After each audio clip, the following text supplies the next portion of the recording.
Hai, kami dari kelas AK6A ingin membahas materi akuisisi saham dengan metode costing. Dengan Ibu dosen pengampu, Ibu Dr. Rini Indawati, SEAK MSI CA CBV CERA. Kami dari Politeknik Negeri Medan, jurusan Akuntansi, Prodi Akuntansi. Kelompok kami beranggotakan dengan saya sendiri, Amelia RB Sirait, Maria Lesmian, Elizabeth Samosir, dan Miranda Julieta.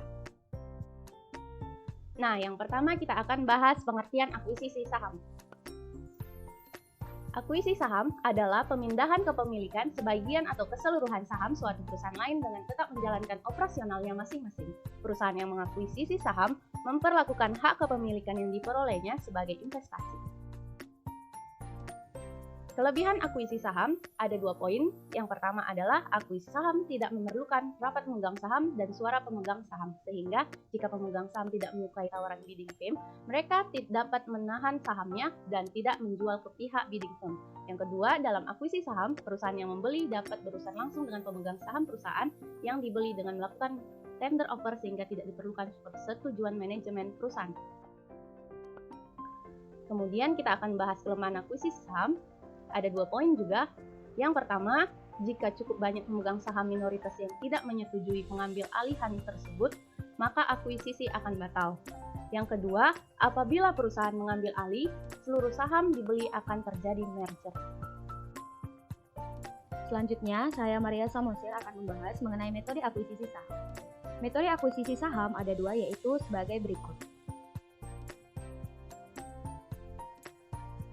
Metode yang pertama adalah metode biaya atau costing, di mana pada metode ini investasi dalam saham biasa dicatat pada biayanya dan dividen dari laba berikutnya dilaporkan sebagai pendapatan dividen. Ada suatu pengecualian dividen yang diterima melebihi bagian laba investor setelah saham diperoleh dianggap sebagai pengembalian modal dan dicatat sebagai pengurang terhadap akun investasi. Dan metode yang kedua adalah ekuitas atau equity, di mana pada metode ini, investasi dicatat pada biaya perolehan dan disesuaikan dengan keuntungan, kerugian, dan dividen. Perusahaan induk melaporkan bagian miliknya yang menjadi keuntungan perusahaan anak sebagai pendapatan investasi dan bagian bebannya dari kerugian perusahaan anak sebagai kerugian investasi. Materi selanjutnya yaitu kepemilikan akuisisi saham,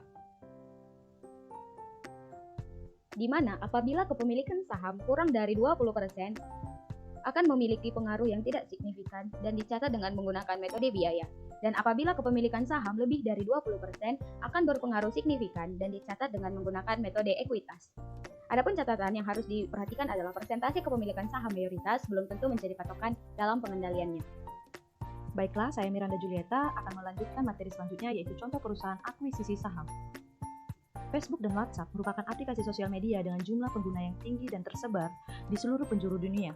Pada tahun 2014, Facebook berhasil mengakuisisi WhatsApp dengan tujuan utama untuk mengembangkan layanan komunikasi yang sederhana, namun tetap modern. Dengan bermodalkan dana sekitar 19 miliar US dollar, Facebook mendapatkan hak milik perusahaan WhatsApp. Akuisisi kedua perusahaan ini bisa dikatakan sukses besar karena kini Facebook dan WhatsApp menjadi perusahaan teknologi dengan keuntungan yang luar biasa dan berkembang menjadi perusahaan besar, serta didukung peningkatan teknologi dan fitur yang semakin mumpuni. Hal ini membuktikan langkah akuisisi yang diambil oleh keduanya mampu memberikan keuntungan bagi kedua belah pihak. Baiklah, selanjutnya saya akan menjelaskan contoh soal akuisisi saham. Yang pertama, pada awal tahun 2019, PT ABC membeli saham PT XYZ sebesar 800 juta rupiah. Kedua, pada Juni 2019, PT XYZ memperoleh laba sebesar 30 juta rupiah. Yang ketiga, pada Oktober 2019, PT XYZ mengalami kerugian sebesar 25 juta rupiah. Dan yang keempat, pada akhir tahun 2019, PT XYZ membagi dividen sebesar 35 juta rupiah. Maka pencatatan transaksi tersebut adalah sebagai berikut. Transaksi yang pertama dicatat, jurnalnya yang didebit adalah akun investasi pada saham sebesar 800 juta rupiah dan akun yang dikredit yaitu bank sebesar 800 juta rupiah. Yang kedua dan yang ketiga tidak di jurnal.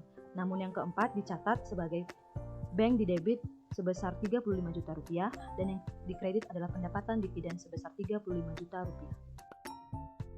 Sekian presentasi dari kelompok kami mengucapkan terima kasih atas perhatian kalian semua. Bye-bye.